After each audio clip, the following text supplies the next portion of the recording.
السلام علیکم دوستو، میرے چینل اردو کہانیاں میں خوش آمدید۔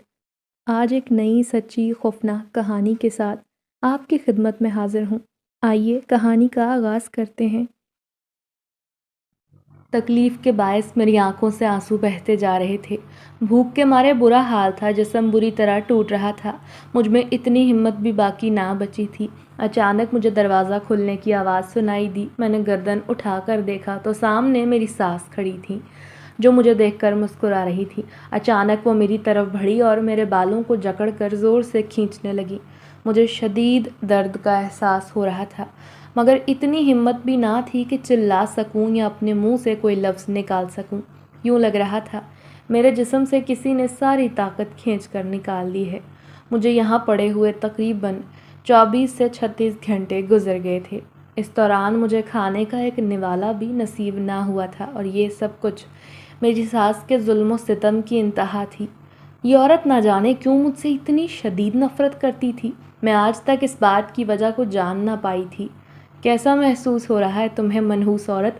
تمہاری حالت دیکھ کر تو لگ رہا ہے تم یہاں بہت زیادہ مزے کر رہی ہو۔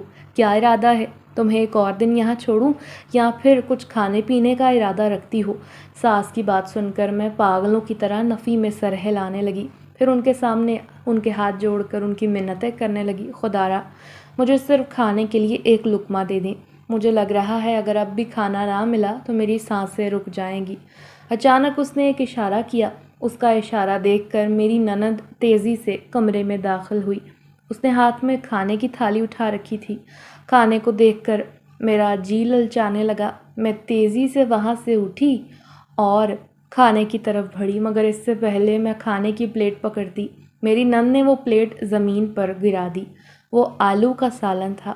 آلو زمین پر پڑے تھے اور مٹی مٹی ہو چکا تھا، مگر مجھے اس چیز کی بھی اب کوئی پرواہ نہ تھی۔ میں اتنی بھوکی تھی کہ وہی مٹی والے آلو اٹھا کر کھانے لگی۔ اپنے منہ میں مٹی جانے کا احساس بھی ہو رہا تھا، مگر میں کسی طرح سے بھی اپنے پیٹ کی دوزخ کو بھرنا چاہتی تھی۔ میری یہ حالت دیکھ کر میری ساس کھلکھلا کر ہنسی اور بولی، تمہیں اندازہ بھی ہے تمہیں اس حال میں دیکھ کر مجھے کتنی زیادہ خوشی اور سکون مل رہا ہے؟ اس کی بات سن کر میرے آنسو بہنے لگے۔ مجھے ان کا چہرہ دھندلا نظر آنے لگا، مگر پھر بھی اس کے چہرے پر پھیلی شیطانیت کو صاف دیکھ سکتی تھی۔ کچھ دیر بعد اس نے میری نند سے کہا کہ اب اسے جلدی سے کمرے میں لے جاؤ، کیونکہ میرا بیٹا واپس آ رہا ہے۔ اپنے شوہر کی واپسی کا سن کر مجھے کچھ تسلی ہوئی، کیونکہ جب تک میرا شوہر یہاں ہوتا تھا میری ساس مجھ پر کم ہی ظلم کرتی تھی۔ اس دوران بھی وہ میرا کھانا بند کر دیتی، مگر میں کسی نہ کسی طرح سے انتظام کر ہی لیتی۔ مگر میرے شوہر کے جانے کے بعد تو وہ مجھے ایک کمرے میں بند کر دیتی اور کھانے پینے کے نام پر مجھے 2 دنوں کے بعد مٹی والا کھانا دیتی۔ میری نند نے مجھے سہارا دیا۔ میں بھی بہت مشکل سے قدم اٹھا رہی تھی۔ مجھے اپنا گھر بری طرح یاد آ رہا تھا۔ گھر میں جب بھی کوئی اچھی چیز بنتی تھی میری ماں سب سے پہلے مجھے دیتی تھی، چونکہ میں گھر کی سب سے بڑی بیٹی تھی اور گھر والے مجھ سے بہت پیار کرتے تھے۔ مگر یہاں آنے کے بعد سب کچھ بدل گیا تھا۔ میری امی کو اگر پتہ چل جاتا کہ میرے ساتھ یہاں کیا سلوک ہو رہا ہے تو وہ تو شاید جیتے جی مر جاتی۔ وہ کبھی میری ذات پر کسی قسم کی تکلیف برداشت نہیں کر سکتی تھی۔ میں اسی لیے امی کو نہیں بتا رہی تھی، کیونکہ جانتی تھی امی نے بڑی مشکل سے ہمیں پالا ہے، اور ابا کے انتقال کے بعد انہوں نے خاصی دقتیں اٹھا کر ہمارا رشتہ اس گھر میں طے کیا تھا۔ میری ساس جب رشتہ لے کر آئی تب اس کے بہت زیادہ مطالبات تھے، جس کو میری ماں نے کسی نہ کسی طرح پورا کر لیا۔ اب اگر میں یوں منہ اٹھا کر اپنے گھر چلی جاتی تو امی کی ساری محنت خاک میں مل جاتی۔ امی نے اپنا سارا زیور بیچ دیا تھا۔ اس کے علاوہ انہوں نے جو پیسے بچائے ہوئے تھے وہ بھی میری شادی پر لگا دیے۔ میں نہیں چاہتی تھی کہ اب وہ مزید کسی قسم کا قرضہ لیں، بس اسی وجہ سے خاموشی سے یہاں اپنی زندگی کے دن گزار رہی تھی۔ میں اللہ سے روز دعا کرتی کہ میری ساس کو ہدایت نصیب ہو اور ان کے ظلم میں تھوڑی سی کمی آ جائے۔ جب اپنے کمرے میں پہنچی تو چھت سے پانی برس رہا تھا۔ مجھے اندازہ ہو گیا کہ بارش ہو رہی ہے۔ میری ساس اس قدر ظالم تھی کہ اس نے باقی سب گھر والوں کو پکے کمرے دیے تھے، جبکہ صرف میرے کمرے کی چھت کچی تھی۔ جب بھی بارش ہوتی مجھے بہت زیادہ مسئلہ پیش آتا، مشکل اٹھانی پڑتی تھی۔ جب میں نے اپنے شوہر سے اس بارے میں بات کی تھی مگر اس نے میری بات کو ٹال دیا تھا۔ وہ گھر میں بہت کم وقت گزارتا تھا، زیادہ تر وقت اس کا شہر میں گزرتا۔ مجھے اپنی نند سے معلوم ہوا کہ میرے شوہر کی تنخواہ اچھی خاصی ہے، مگر کبھی مجھے وہ تنخواہ لینے کا شرف حاصل نہ ہو سکا کیونکہ میرا شوہر اپنے سارے پیسے ماں کے ہاتھ میں رکھتا اور اس کی ماں مجھے کھانے کو کچھ نہ دیتی، ایسے کیا خاک دیتی۔ اسی وجہ سے میں نے کبھی کوئی مطالبہ نہ کیا تھا کیونکہ سب کچھ اپنا نصیب سمجھ کر میں قبول کر بیٹھی تھی۔ رات کا وقت تھا جب میں صحن میں بیٹھی پھوٹ پھوٹ کر رو رہی تھی۔ مجھے اپنی قسمت پر بہت رونا آ رہا تھا۔ یہی سوچ رہی تھی کہ پوری زندگی میں یوں ہی کھانے کو ترستی رہوں گی، کبھی پیٹ بھر کر نہیں کھا پاؤں گی۔ میرے شوہر نے آج شام کے وقت آنا تھا مگر اسے کوئی مجبوری ہو گئی اور وہ نہیں آ پایا۔ میری تو اپنے شوہر سے تقریباً 1 ماہ پہلے بات ہوئی تھی۔ مجھے یہ بات بھی دکھ پہنچا رہی تھی کہ میرے شوہر کو اب میری کوئی پرواہ نہیں، بلکہ اسے تو میرے وجود کی فکر ہی نہیں۔ میں چاہے جس بھی حالت میں ہوں اس نے کبھی یہ کوشش نہ کی کہ مجھے ایک فون کر کے حال پوچھ لے۔ ٹھیک ہے میرے پاس موبائل فون نہیں، مگر وہ اپنی ماں کے موبائل سے تو مجھ سے رابطہ کر ہی سکتا تھا۔ مگر اب یوں لگتا تھا جیسے اس نے مجھ سے شادی صرف اور صرف کسی مجبوری کے تحت کی ہے۔ 2 سال ہو گئے تھے میری شادی ہوئے، مگر اب تک میں اپنے سسرال والوں کو سمجھ نہیں پائی تھی کہ آخر یہ مجھ سے چاہتے کیا ہیں۔ مجھے وہاں روتے ہوئے کچھ دیر گزری تھی جب اچانک کسی نے میرے سر پر ہاتھ رکھا۔ خوف کے مارے میں نے گردن اٹھا کر دیکھا تو اوپر درخت کی شاخیں لٹک رہی تھیں۔ اس وقت میں امرود کے پیڑ کے نیچے بیٹھی تھی۔ اچانک کسی نے ہاتھ میری آنکھوں پر رکھا اور میرے کانوں میں سرگوشی کرتے ہوئے کہنے لگا، میں نے تمہاری دکھ بھری کہانی جان لی ہے، فکر نہ کرو، اب یہ تمہارے ساتھ کسی بھی قسم کی زیادتی نہیں کر پائے گا، میں تمہارا اپنی جان سے بڑھ کر خیال رکھوں گا، پیاری لڑکی۔ آدھی رات کے اس پہر ایک اندیکھا وجود مجھے تسلی دے رہا تھا اور وہ وجود بھی کسی مرد کا تھا۔ یہ بات میں کسی طور نظر انداز نہیں کر سکتی تھی۔ میرا دل خوف کے مارے دھڑکنے لگا، مجھے شدت سے کچھ غلط ہونے کا احساس ہونے لگا۔ تیزی سے میں وہاں سے اٹھی، اس سے پہلے کہ میں اندر بڑھتی کسی نے میرا ہاتھ پکڑ لیا۔ پلٹ کر دیکھا تو مجھے وہاں کوئی نظر نہیں آ رہا تھا، مگر مجھے وہاں کسی کی موجودگی کا احساس ہو رہا تھا۔ میرے قدم اپنی جگہ جم گئے تھے، نہ تو میں آگے بڑھ پا رہی تھی اور نہ ہی پیچھے کی طرف۔ اچانک ہی وہ وجود جس نے میرا ہاتھ تھام رکھا تھا دھیرے دھیرے میری طرف قدم بڑھانے لگا۔ اس کے قدموں کی آواز میں بخوبی سن سکتی تھی۔ میرے قریب پہنچ کر اس نے میرے بہتے آنسوؤں کو صاف کیا، اس کے ساتھ ہی اس نے ماتھے پر بوسہ دیا اور بولا، تم بہت خوبصورت ہو اور میں خوبصورتی کی بے حد قدر کرتا ہوں۔ تم تو وہ پہلی آدم زادی ہو جس نے شہنشاہ جنات کے وارث کے دل پر اپنا تخت سجا دیا ہے۔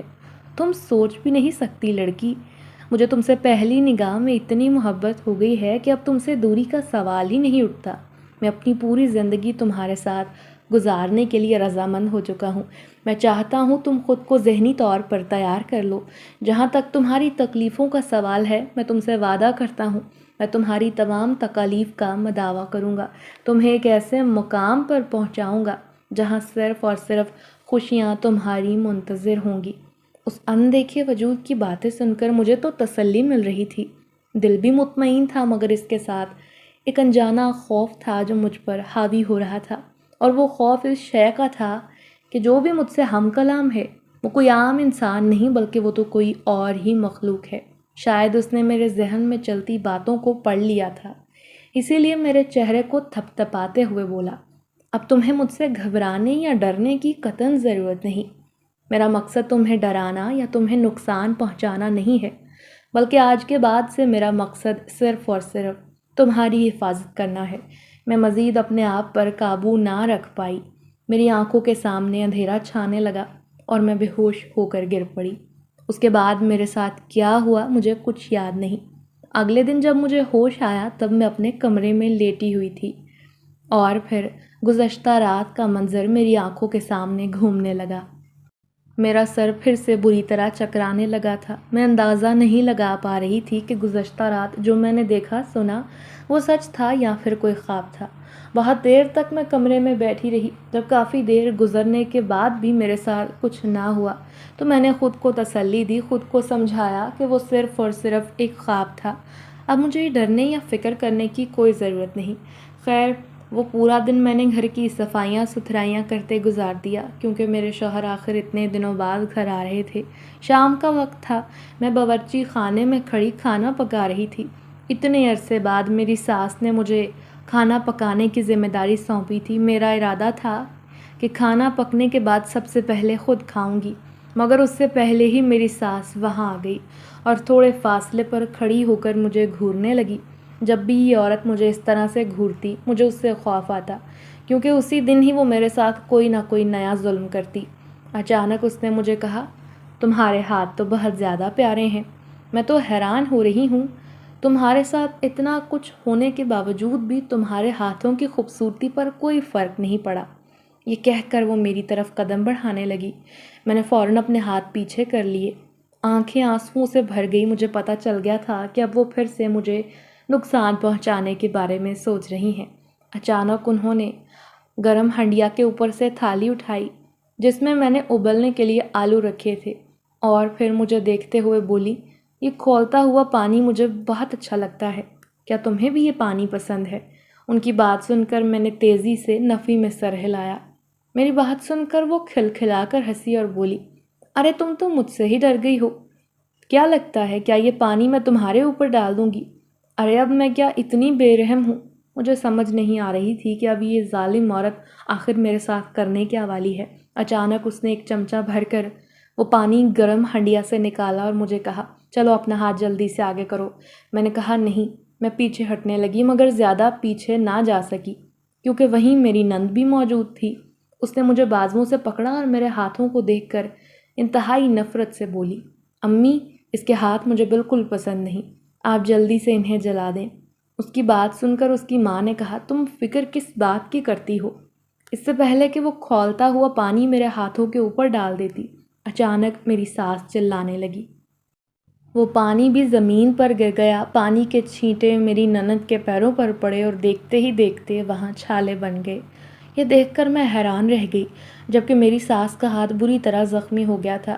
وہاں بہت پھولے پھولے چھالے بننے لگے اور وہ درد کے مارے اونچی آواز میں چلانے لگی۔ ان کی چیخیں سن کر مجھے ہرگز دکھ نہ ہوا، بلکہ ایک انجانی سی خوشی دل میں مچلنے لگی، اور یہ سب کچھ صرف اور صرف ان کی وجہ سے تھا۔ انہوں نے کبھی مجھے بیٹی کیا بہو کا درجہ بھی نہیں دیا تھا، نہ ہی مجھے کبھی بہو والی عزت مقام دیا تھا۔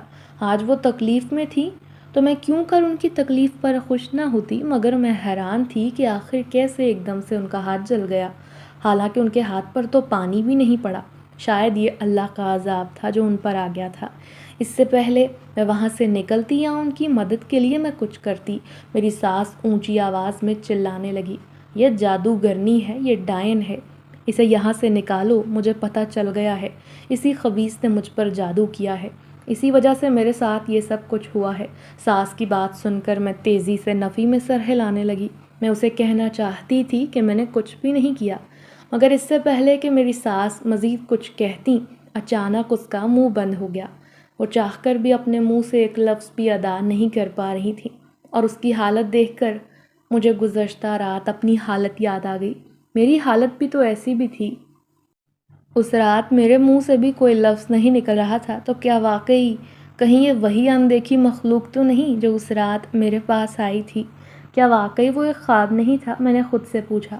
اس کا جواب تھوڑی دیر بعد مجھے مل گیا، جب اچانک میرے کانوں میں سرگوشی ہوئی، یہ تو کچھ بھی نہیں، ابھی تم دیکھو کہ میں ان لوگوں کا حال کیا کرتا ہوں، تم بس پریشان نہ ہونا۔ میں اسے روکنا چاہتی تھی، کہنا چاہتی تھی کہ یہ سب مت کرو، کیونکہ یہ سب کرنے سے تم مجھے ان کی نگاہوں میں مزید گرا رہے ہو، مگر میں اس وقت اس سے کوئی ایسی بات کر ہی نہ سکتی تھی، کیونکہ اندازہ تھا اگر میں نے منہ سے کوئی حرف نکالا تو میری ساس یقیناً میرے پیچھے ہاتھ دھو کر پڑ جائیں گی، اور اس میں بھی کوئی بعید نہیں کہ وہ مجھے دھکے دے کر گھر سے نکال پھینکے۔ کچھ دیر بعد میری نند کا شوہر وہاں آ گیا، اپنی ساس کی اور بیوی کی حالت دیکھ کر پریشان ہو گیا اور سوالیہ نظروں سے مجھے دیکھنے لگا۔ میں نے کہا، مجھے اس بارے میں کچھ معلوم نہیں، ان دونوں کے ساتھ اچانک نہ جانے کیا ہو گیا ہے۔ خیر اس نے دونوں کو گاڑی میں بٹھایا اور انہیں ہسپتال لے گیا۔ اس کی بیوی بھی اس کے ساتھ گئی تھی کیونکہ اس کے پیروں پر چھالے بن گئے تھے۔ میں گھر میں اکیلی کھڑی تھی جب اچانک مجھے کرسی گھسیٹنے کی آواز آئی۔ میں نے تیزی سے آواز کی جانب دیکھا۔ جس کرسی پر وہ اندیکھا وجود اب بیٹھ چکا تھا۔ اب مجھے اپنے چہرے پر نظروں کی تپش کا احساس ہو رہا تھا۔ اچانک مجھے اس کی آواز سنائی دی، اب گھر پر کوئی نہیں ہے، تم پیٹ بھر کر کھانا کھا سکتی ہو۔ میں تیزی سے ہنڈیا کی طرف گئی، مگر یہ دیکھ کر مایوسی ہو گئی کہ روٹی نہیں بنی ہوئی تھی۔ مجھے مایوس دیکھ کر وہ مجھے تسلی دینے لگا اور بولا، تمہیں فکر مند ہونے کی ضرورت نہیں، میں نے تمہارے لیے کھانے کا بندوبست کر دیا ہے، بس تم کھانا شروع کرو۔ اس کی بات سن کر میں نے حیرت سے مڑ کر دیکھا تو منظر دیکھ کر حیران رہ گئی۔ میز اس وقت مختلف اقسام کے کھانوں سے سجا ہوا تھا۔ غور کیا تو پتہ چلا میز پر میری پسند کے سارے کھانے موجود تھے۔ اتنے عرصے بعد اپنے سامنے پسند کے کھانے دیکھ کر منہ میں پانی آ گیا اور بس میں کھانے پر ٹوٹ پڑی۔ اس دن میں نے پیٹ بھر کر کھانا کھایا تھا۔ کھانے کے بعد فارغ ہوئی تو آنکھوں میں آنسو آ گئے۔ سمجھ نہیں آ رہا تھا کہ کس طرح سے اس اندیکھے وجود کا شکریہ ادا کروں۔ اس کا میرے ساتھ کوئی رشتہ بھی نہ تھا، نہ ہی اس کا میرے ساتھ کوئی تعلق تھا، مگر اس کے باوجود وہ میری مدد کر رہا تھا، جبکہ وہ لوگ جن سے میرا رشتہ تھا، میرا تعلق تھا، اگر ان کا بس چلتا تو وہ مجھے زندہ زمین میں گاڑ دیتے۔ میری آنکھوں میں آنسو دیکھ کر اس نے میرے آنسو صاف کیے اور مجھے ڈانٹتے ہوئے بولا، میں تمہاری آنکھوں میں آنسو نہیں دیکھ سکتا، میں نے خود سے عہد کیا ہے میں ہمیشہ تمہیں مسکراتا ہوا رکھوں گا، چلو اب جلدی سے اپنے آنسو صاف کرو اور مجھے مسکرا کر دکھاؤ۔ اس کی بات سن کر میں مسکرانے لگی اور آج میں واقعی دل کھول کر مسکرائی تھی۔ مجھے اس سے بالکل بھی ڈر محسوس نہیں ہو رہا تھا، بلکہ اب تو اپنائیت کا احساس ہونے لگا تھا۔ بہت دیر تک میں وہیں بیٹھی باتیں کرتی رہی۔ اچانک ساس کی فکر ہونے لگی جو یہاں سے جاتے ہوئے مجھے جادوگرنی ڈائن بول کر گئی تھی۔ جب میں نے اپنی پریشانی کا اظہار کیا تو وہ تسلی دیتے ہوئے بولا، اس چیز کی فکر کرنے کی قطعاً ضرورت نہیں، کچھ دیر بعد اس کی یادداشت چلی جائے گی اور اسے پتہ نہیں ہوگا کہ اس کے ساتھ ہوا کیا ہے۔ میں حیران ہوئی کیونکہ مجھے تو اندازہ نہیں تھا کہ جنزادے اس طرح کا جادو بھی کر سکتے ہیں۔ بہت دیر تک وہیں بیٹھی رہی۔ اچانک مجھے دروازہ کھلنے کی آواز سنائی دی۔ میں نے پلٹ کر دیکھا تو میرا شوہر گھر کے اندر داخل ہو رہا تھا۔ اس سے پہلے کہ وہ مزید قدم اٹھاتا، اچانک اسے ٹھوکر لگی اور وہ منہ کے بل زمین پر جا گرا۔ زمین پر گرنے کی وجہ سے اس کے سامنے کے 2 دانت ٹوٹ گئے تھے اور اس کے منہ سے تیزی سے خون بہنے لگا۔ اس کی یہ حالت دیکھ کر میں پریشان ہو گئی۔ اس سے پہلے کہ میں تیزی سے بھاگ کر اس کے پاس جاتی، کسی نے میرا بازو پکڑ لیا۔ میں نے پلٹ کر دیکھا تو اندازہ ہو گیا کہ یہ کام اسی جنزادے کا ہے اور ابھی بھی میرا بازو پکڑنے والا وہی ہے۔ میں نے بازو چھڑوانے کی کوشش کی تو اس نے انتہائی سخت لہجے میں کہا، مجھے تمہاری اس طرح کی بے چینی اس شخص کے لیے ہرگز برداشت نہیں۔ میں تم سے محبت کرتا ہوں اور یہ چاہتا ہوں کہ تمہاری محبت صرف اور صرف میرے لیے ہو۔ اب وہ جنزادہ کچھ زیادہ ہی جذباتی ہو گیا تھا۔ اب اس کے جذبات سے مجھے ڈر لگنے لگا تھا۔ میں سمجھ نہیں پا رہی تھی کہ اسے کیسے بتاؤں۔ ایسا ممکن نہیں، چاہے میں جتنا بھی انکار کروں اپنے شوہر سے، جتنا مرضی دور رہوں، مگر میں اس بات کو جھٹلا نہیں سکتی کہ اس کے ساتھ میرا پاکیزہ رشتہ ہے۔ اچانک میرا شوہر چلایا اور کہنے لگا، تم وہاں کھڑی کیا کر رہی ہو؟ جلدی سے یہاں آؤ، کوئی کپڑا لے کر آؤ تاکہ میرا خون رکے۔ میں نے اپنا ہاتھ چھڑوایا اور کپڑا لے کر اس کے قریب گئی۔ اس کی حالت سنبھلنے کی بجائے مزید بگڑتی جا رہی تھی۔ خون تھا، رکنے میں نہیں آ رہا تھا، پورا فرش خون سے لال ہو گیا تھا۔ اچانک میری نظر انگلیوں کے نشان پر پڑی، یوں لگ رہا تھا جیسے کسی نے خون میں انگلیاں ماری ہیں۔ اب مجھے انگلیاں چاٹنے کی آواز سنائی دے رہی تھی۔ کچھ دیر بعد میرے کانوں میں سرگوشی ہوئی، تمہارے شوہر کا خون تو بہت مزیدار ہے۔ میں تو سمجھ نہیں سکتا تھا کہ یہ انسان میرے اتنے کام کا ہو سکتا ہے۔ جنزادے کی اس بات سے میرا دل خوف سے دھڑکا۔ فرش پر گرا ہوا خون تیزی سے غائب ہونے لگا تھا۔ یقیناً وہ جنزادہ ہی اس خون کو چاٹ رہا تھا۔ میں نے جلدی سے اپنے شوہر کا ہاتھ پکڑا اور اسے باہر لے آئی۔ باہر سے رکشے کو روکا اور رکشے میں بیٹھ کر ایک کلینک پر آ گئی۔ وہاں جا کر ڈاکٹر سے علاج کروایا، جس کی وجہ سے وہ تھوڑا سا بہتر ہو گیا تھا، مگر اس کے سامنے کے دونوں دانت ٹوٹے ہوئے بہت برے لگ رہے تھے۔ وہ بار بار شیشے میں دیکھ رہا تھا، برے برے منہ بنا رہا تھا۔ مجھے بھی اس کی بہت زیادہ فکر ہو رہی تھی۔ سب سے زیادہ فکر تو مجھے خون چاٹنے کے عمل کے بعد شروع ہو گئی تھی۔ میں سوچ بھی نہ سکتی تھی کہ وہ جنزادہ اتنا ظالم بھی ہو سکتا ہے۔ میں نے فیصلہ کیا تھا کہ اس سے بات کروں گی، اگر اسے میری مدد کرنی ہے تو کسی مناسب انداز میں کرے، یوں میرے رشتوں کو تکلیف نہ پہنچائے۔ رات کے وقت جب اپنے گھر واپس آ گئی تو میری ساس بہت خاموش تھی۔ اس کا ہاتھ ابھی بھی بری طرح سے زخمی تھا۔ ڈاکٹر نے اسے ایک اور بری خبر سنائی تھی کہ اگر 1 ماہ تک اس کا ہاتھ ٹھیک نہ ہوا تو ہاتھ کو کاٹنا پڑے گا۔ اسی وجہ سے میری ساس کے چہرے پر 12 بجے ہوئے تھے۔ میری نند بھی کافی دکھی نظر آ رہی تھی۔ تھوڑی دیر بعد وہ میری ساس سے کہنے لگی کہ امی، میری طبیعت یہاں بہت خراب رہنے لگی ہے، میں اپنے گھر واپس جانا چاہتی ہوں۔ اس کی بات کا مطلب میں اچھی طرح سمجھتی تھی۔ دراصل اس کی ماں کی طبیعت خراب ہو گئی تھی۔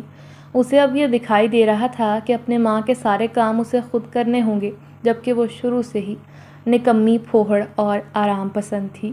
اسی وجہ سے وہ اپنے گھر واپس جانے کے لیے ضد کرنے لگی۔ میری ساس نے گہری سانس لی۔ یقیناً وہ بھی اپنی اولاد کی رگ رگ سے واقف تھی۔ اس نے کہا، ٹھیک ہے، تم جا کر اپنا گھر سنبھالو، یہاں میں خود اپنے آپ کو دیکھ لوں گی۔ میرا شوہر اچانک بولا، آپ کو کچھ کرنے کی ضرورت نہیں، یہ سونیا ہے نا، یہ سب کچھ سنبھالے گی، یہ آپ کا خیال رکھے گی، کھانا بھی بنائے گی۔ اس کی بات سن کر میری ساس نے کوئی جواب نہ دیا اور اس سے سخت الفاظ میں پوچھنے لگی، تم واپس کب جا رہے ہو؟ امی، آپ کیسی باتیں کر رہی ہیں؟ مجھے آئے ہوئے گھنٹے ہی کتنے ہوئے ہیں، ابھی کچھ گھنٹے پہلے تو آیا ہوں، اور آپ مجھے ابھی سے بھیجنے کی باتیں کر رہی ہیں۔ آخر آپ کس قسم کی ماں ہیں؟ میری ساس نے اس کی اس بات کو کسی خاطر میں نہ لیا اور دوبارہ سے کہا، تم یہاں سے جتنا جلدی چلے جاؤ تمہارے لیے اتنا بہتر ہے۔ یہ کہہ کر وہ اپنے کمرے میں چلی گئی، جبکہ میرا شوہر لال چہرہ لیے مجھے دیکھنے لگا۔ زندگی میں پہلی بار میری ساس نے میرے سامنے اپنے بیٹے کے ساتھ اس طرح کا سلوک کیا تھا۔ مجھے اندازہ نہیں ہو پا رہا تھا کہ آخر میری ساس کو ہم سب سے مسئلہ کیا ہے۔ نہ تو وہ اپنے بیٹے سے خوش تھی اور نہ ہی وہ مجھے خوش رہنے دیتی تھی۔ میں نے بعد میں ارسلان سے اس بارے میں بات کرنے کی کوشش کی، مگر اس نے بہت عمدگی سے میری بات کو ٹال دیا۔ رات کے وقت میں کمرے میں لیٹی تھی جب اچانک مجھے اپنے نام کی سرگوشی سنائی دی، جس کی وجہ سے میری آنکھیں کھل گئیں۔ میں نے چاروں طرف دیکھا مگر وہاں کوئی نہ تھا۔ میں نے اسے اپنا وہم قرار دیا اور دوبارہ لیٹ گئی۔ ابھی مجھے لیٹے ہوئے کچھ دیر گزری تھی جب یوں لگا جیسے کوئی میرے بالوں میں انگلیاں پھیر رہا ہے۔ ایک سکون کا احساس تھا جو مجھے مل رہا تھا۔ جب ہی یہ سکون پریشانی میں مبتلا ہو گیا، میں تیزی سے بستر پر اٹھ بیٹھی۔ میں نے دیکھا میرے دائیں جانب گھٹنوں کے بل ایک لڑکا بیٹھا ہوا تھا۔ میں نے بے ساختہ اپنے شوہر کو دیکھا جو اس وقت گہری نیند میں تھا۔ مجھے محسوس ہوا کہیں ایسا نہ ہو میرا شوہر اٹھ جائے اور اس لڑکے کو کمرے میں دیکھ لے۔ اگر ایسا ہو جاتا تو میرے لیے بہت بڑی مصیبت پیدا ہو جاتی۔ اس لڑکے نے میرے ڈر کو بھانپ لیا اور مجھے تسلی دیتے ہوئے بولا، فکر نہ کرو، تمہارے علاوہ مجھے کوئی نہیں دیکھ سکتا۔ اب تک اس نے اپنا چہرہ اوپر اٹھا لیا تھا جب میں نے اس کے چہرے کو دیکھا، مگر میں نظر ہٹانا بھول گئی۔ بلا شبہ وہ بہت حسین تھا اور کافی کم عمر بھی تھا۔ اس وقت مسکراتی نظروں سے مسلسل مجھے ہی دیکھ رہا تھا۔ اس کی نظروں سے مجھے جھجک محسوس ہونے لگی۔ میں نے فوراً اپنی گردن جھکا لی۔ مجھے یوں شرماتے دیکھ کر وہ ہنسنے لگا اور بولا، میں تو سوچ بھی نہیں سکتا تھا کہ تم مجھ سے بھی کبھی شرما سکتی ہو، چلو اب جلدی سے میرے ساتھ چلو۔ یہ کہہ کر اس نے میرا ہاتھ پکڑا۔ جو ہی اس نے میرا ہاتھ پکڑا مجھے لگا جیسے کسی نے میرے ہاتھ پر کوئلہ رکھ دیا ہے۔ نہ چاہتے ہوئے بھی میں اس کے ساتھ چھت پر آ گئی۔ ویسے تو میں بہت زیادہ گھبرا رہی تھی، مگر جب میں نے اس سے باتیں کرنا شروع کی تو مجھے بھی تھوڑی تسلی ہو گئی۔ پھر میں اس کے ساتھ بیٹھ کر اپنے دل کا حال اسے بتانے لگی۔ صبح فجر کے وقت تک ہم دونوں بیٹھے باتیں کرتے رہے۔ مجھے اندازہ نہیں تھا کہ فجر کے وقت میری ساس جاگ جاتی ہے، کیونکہ آج سے پہلے کبھی بھی میں نے اسے جاگتے ہوئے نہیں دیکھا تھا۔ میں وہیں چھت پر بیٹھی تھی جب مجھے اپنی ساس کی آواز سنائی دی، جو انتہائی طیش میں آ کر مجھے ہی پکار رہی تھی۔ پلٹ کر دیکھا تو وہ وہیں کسی جلاد کی طرح کھڑی تھی اور مجھے غصے سے گھورنے لگی۔ مجھے شدت سے کچھ غلط ہونے کا احساس ہوا۔ جو ہی میں اٹھ کر اس کے قریب گئی وہ مجھے کہنے لگی، آج دوبارہ سے تمہارا کھانا پینا بند ہو جائے گا۔ آج تو میں کھانے کے لیے ایک نوالا بھی نہیں ملے گا، اور یہ تمہاری اس حرکت کی سزا ہے۔ یہ کہہ کر وہ تیزی سے نیچے چلی گئی، جبکہ اس کی بات سن کر میرا دل دکھنے لگا۔ اب جنزادہ یہاں نہیں تھا جو مجھے تسلی دے دیتا۔ نیچے گئی تو شوہر اب تک سو رہا تھا، میں بھی جا کر سو گئی کیونکہ پوری رات جاگتی رہی تھی، اسی وجہ سے دن کے 12 بجے آنکھ کھلی۔ اٹھ کر وقت دیکھا تو حیران رہ گئی کیونکہ وقت اتنا ہو گیا تھا اور اب تک میری ساس مجھے اٹھانے کے لیے نہیں آئی تھی۔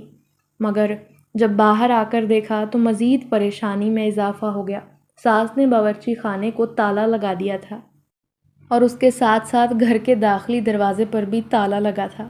مطلب نہ تو میں کچن میں جا سکتی تھی، نہ ہی گھر سے باہر جا سکتی تھی کہ کسی سے کھانا ہی مانگ لوں۔ وہ پورا دن میں نے پھر سے بھوکے ہی گزار دیا۔ اس صورت میں نہ جانے وہ جنزادہ کہاں جا چکا تھا۔ بھوک سے میرا برا حال تھا۔ رات کے وقت میری ساس میرے سامنے بیٹھ کر مزے لے کر کھانا کھا رہی تھی، جبکہ مجھے ایک نوالا بھی نہیں دے رہی تھی۔ مجھے حیرت ہو رہی تھی کہ اس کے ساتھ اتنا سب کچھ ہو جانے کے باوجود بھی اس کی عادتوں میں رتی برابر فرق نہیں آیا۔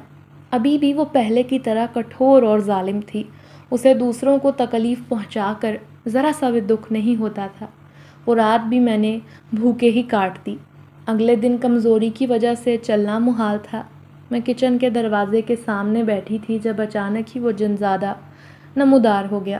مجھے یوں بیٹھا دیکھ کر پہلے تو حیران ہوا، پھر فوراً اسے سارا معاملہ سمجھ میں آ گیا اور اس کی آنکھیں غصے سے لال ہو گئیں۔ اس سے پہلے کہ وہ دوبارہ میری ساس کی طرف جاتا، میں نے اسے ڈانٹ کر وہیں روک دیا۔ میری ڈانٹ سن کر وہ پہلے تو حیران ہوا، پھر منہ بنا کر بولا، آج سے پہلے مجھے کبھی کسی نے نہیں ڈانٹا۔ تم میری زندگی میں آنے والی پہلی عورت ہو جس کی میں ڈانٹ برداشت کر رہا ہوں۔ مجھے اس کی ان باتوں سے فی الحال تو کوئی دلچسپی نہیں تھی۔ میں صرف اور صرف اسے کچھ بھی غلط کرنے سے روکنا چاہتی تھی۔ میں نے کہا، خبردار، جو تم نے میری ساس کو نقصان پہنچانے کے بارے میں سوچا بھی۔ میری آواز سن کر وہ بولا، اس عورت نے تمہیں پورا ایک دن بھوکا رکھا ہے اور میں یہ کسی صورت برداشت نہیں کر سکتا۔ یا تو میں اس سے بدلہ لوں گا یا پھر تم خود اس سے اس چیز کا حساب مانگو، کیونکہ آرام سے بیٹھنا میری فطرت میں ہے ہی نہیں۔ میں سمجھ نہیں پا رہی تھی کہ اب اسے کیسے روکوں۔ پھر میں نے کہہ دیا، تم ایسا کیوں نہیں کرتے کہ تم میری مدد ہی کر دو۔ اس نے ناسمجھی سے مجھے دیکھا۔ میں نے کہا، تم میری ساس کو تکلیف پہنچاؤ گے، اس سے مجھے فرق نہیں پڑے گا۔ اگر تم مجھے کھانے کے لیے کچھ لا کر دو گے تو یقیناً میرا پیٹ بھر جائے گا۔ میں نے اسے انتہائی معصومیت سے کہا۔ میری بات سن کر اس نے چند لمحے پہلے مجھے گھورا اور پھر بولا، کھانا تو میں تمہیں ویسے بھی دے ہی دیتا، مگر میں چاہتا تھا کہ اس گھٹیا عورت کو سبق سکھا دوں۔ مگر تم ایسا نہ کرو، مجھ پر مہربانی کرو، بس کچھ کھانے کے لیے لا کر دو۔ پھر اس نے چٹکی بجائی، میرے سامنے لذیذ کھانے پیش ہو گئے اور میں کھانے دیکھ کر دوبارہ سے ان پر ٹوٹ پڑی۔ اچانک میری ساس باہر آئی۔ ساس کو دیکھ کر میں حیران تھی۔ مجھے خوفزدہ دیکھ کر جنزادے نے تسلی دی اور بولا، ارے تمہیں ڈرنے کی ضرورت نہیں ہے۔ نہ تو یہ عورت تمہیں دیکھ سکتی ہے، نہ مجھے، اور نہ ہی ان کھانوں کو۔ صرف تم ہی وہ خوش نصیب ہو جو اس کھانے کو دیکھ سکتی ہے، بلکہ انہیں چکھ بھی سکتی ہے۔ اس کی بات سن کر میں مسکرا دی۔ ساس نے مجھے کچن کے دروازے کے سامنے بیٹھے دیکھا تو کھل کر مسکرانے لگی اور آہستہ آہستہ چلتے ہوئے میری طرف آ گئی۔ میں نے بے اختیار اپنے سامنے پڑے برتنوں کو دیکھا کیونکہ مجھے ڈر تھا کہ کہیں ان پر پاؤں ہی نہ رکھتے، مگر شکر تھا کہ وہ عورت تھوڑے فاصلے پر رک گئی تھی۔ جنزادے کو اس کے ساتھ کھڑا دیکھ کر مجھے ہنسی آنے لگی۔ وہ بہت غصے سے میری ساس کو گھور رہا تھا۔ اس کا بس نہیں چل رہا تھا کہ اسے اٹھا کر کہیں پٹک دے۔ ساس نے کہا، تمہاری یہ حالت دیکھ کر مجھے بہت سکون ملتا ہے۔ تم سوچ بھی نہیں سکتی کہ تمہیں اس حالت تک پہنچانے کے لیے میں نے کتنے زیادہ پاپڑ بیلے ہیں۔ میں نے ناسمجھی سے ان کی طرف دیکھا۔ میں ان سے پوچھنا چاہتی تھی کہ آخر ایسا کیوں کیا، مگر جنزادے نے انگلی کے اشارے سے مجھے خاموش کروا دیا۔ وہ میری ساس کو جلد سے جلد یہاں سے بھیجنا چاہتا تھا۔ کچھ دیر تک وہ وہیں کھڑی رہی اور مجھے مزید جلی کڑوی باتیں سناتی رہیں۔ اس کے بعد وہ خود ہی کمرے کے اندر چلی گئیں۔ میں نے بھی سکون کا سانس لیا۔ میں نے جنزادے سے پوچھا کہ آخر اس عورت کو مجھے تکلیف دے کر سکون کیوں ملتا ہے؟ جنزادے نے گہری سانس لی اور کہا، مجھے تو اس بارے میں کچھ نہیں پتہ، مگر بہت جلد اس بارے میں پتہ لگا کر تمہیں بتا دوں گا۔ فی الحال تم چین سے بیٹھو، یہ کھانا کھاؤ، اور ایک بات اور، جب بھی تمہیں بھوک لگے تم بس تم ایسا کیا کرو، سورہ جن کی پہلی 2 آیات پڑھ لیا کرو، تمہارے سامنے کھانا حاضر ہو جایا کرے گا۔ اس دن میں نے سب سے پہلے سورہ جن کی 2 آیات کو زبانی یاد کیا۔ اس کے بعد میری ساس جب بھی مجھے کھانا نہ دیتی، میں وہی آیات پڑھتی اور میرے سامنے کھانا حاضر ہو جاتا۔ میری زندگی دوبارہ سے مزے میں آ گئی تھی۔ اب تو میری بھوک بھی بڑھ گئی تھی۔ ایک دن میں نہ جانے کتنی بار کھانا کھاتی اور ہر بار مجھے میری پسند کا کھانا ملتا تھا۔ اور پھر ان دنوں وہ جنزادہ غائب رہنے لگا۔ مجھے جنزادے کی غیر موجودگی سے فرق نہیں تھا، کیونکہ میرا مطلب اس دوران بھی پورا ہو جاتا۔ ایک دن میں اپنے کمرے میں جا رہی تھی جب ساس کی باتیں سن کر میں رک گئی۔ وہ نہ جانے کس سے فون پر بات کر رہی تھی اور اس کے ساتھ میرا نام بھی لے رہی تھی۔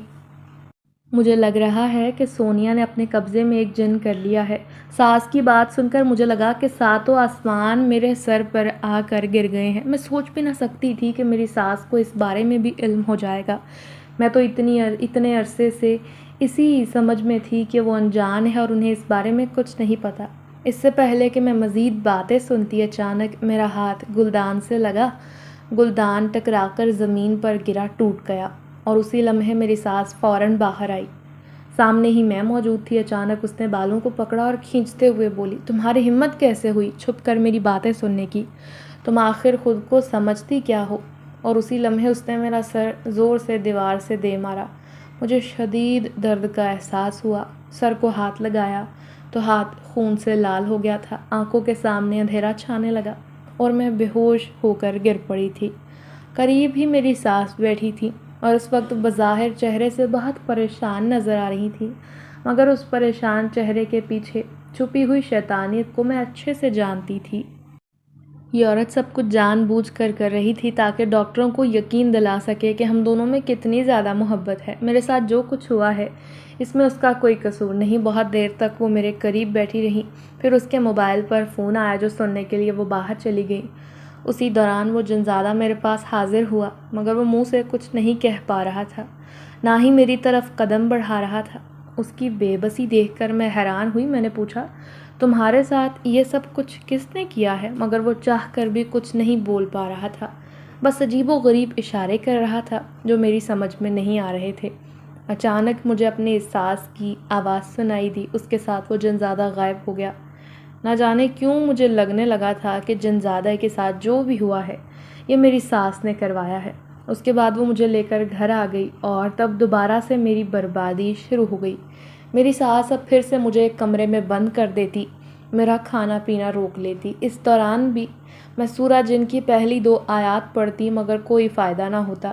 بے بسی اور تکلیف سے برا حال تھا۔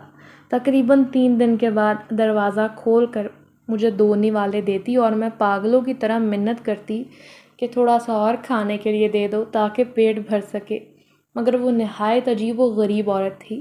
اسے سمجھ پانا بہت مشکل تھا، ناممکن تھا۔ اس دوران میرا شوہر نہ جانے کہاں سویا پڑا تھا۔ اسے میری کوئی فکر نہ تھی، نہ ہی اس نے مجھ سے رابطہ کرنے کی کوشش کی تھی۔ مجھے تو لگ رہا تھا کہ وہ مجھے یہاں صرف اور صرف اپنی ماں کے مظالم سہنے کے لیے لایا ہے۔